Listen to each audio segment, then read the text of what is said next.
And I'd like to turn now to Gordon Brown, former British Prime Minister, now the UN Special Envoy for Global Education.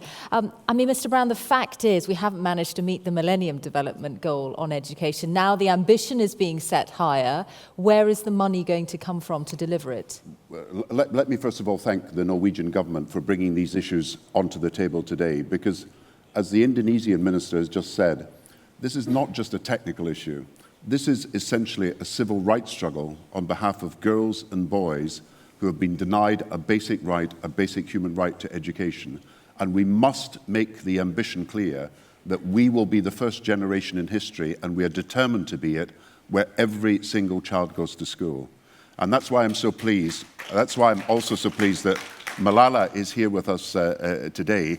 And I too want to congratulate her on her 18th birthday. She came to the United Nations on her 16th birthday and gave a powerful speech that resonated around the world about the rights of girls to education. And today she's again made a hugely powerful speech that will resonate around the world as well. And I wish you the best when you celebrate your birthday this weekend, and I think everybody here does as well. I want to take you back to where I was just a few weeks ago in Beirut in Lebanon. And I just come from Jordan and was talking about the needs of 1 million children who are refugees in these two countries, most of whom are being denied the basic right to education, even although we know that these children will be refugees and homeless out of their own countries, not just for a few months, but certainly for a few years. I talked to one girl who said to me, "Why have you abandoned us?"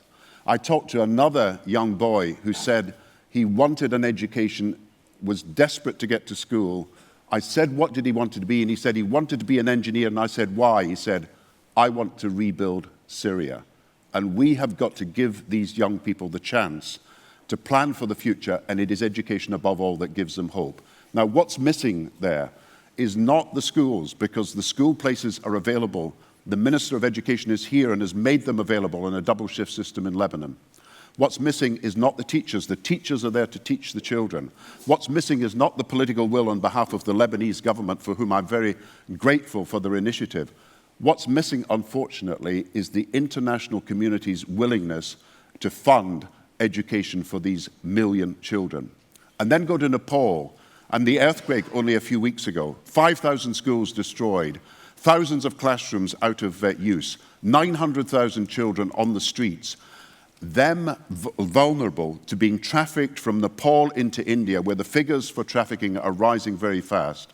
And again, what's missing? Not the willingness of people to rebuild the schools, but the money from the international community to make a poor country able to deliver these children back into school, away from the threat of child marriage, and I'm glad that Girls Not Brides is here today, child trafficking and child labour. Now, what do we then do about it? First of all, we need this humanitarian platform for education in emergencies. There is a huge gap which is not being filled at the moment, where we cannot persuade people to put money into education, even although these children could spend all their school days out of school in a refugee camp or situation. We need also direct help to countries like Lebanon, Jordan, Sudan, Nigeria, which are facing large numbers of displaced people and need particular help. But then what we need is a long-term solution to this. And here are the 3 points that I want to make about this. If we are serious, then people have got to do in their own countries what the president of Rwanda has done.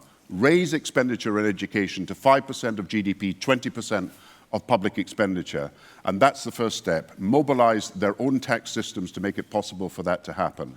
Use the withdrawal, as Indonesia has done, of energy subsidies at a time when oil prices are low, to shift that money into education to help poorer people, where energy subsidies are often helping the richest people in individual countries.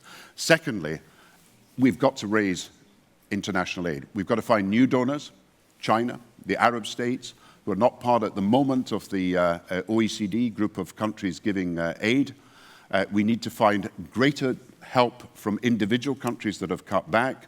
We need to find new innovative sources of financing by bringing together private and public and philanthropic and foundation sources of finance.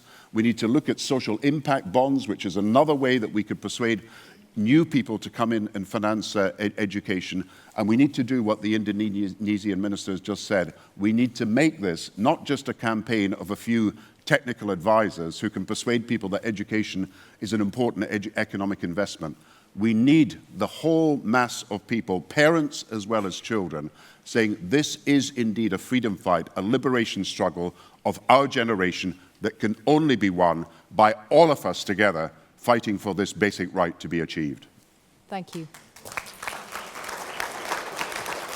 Thank you.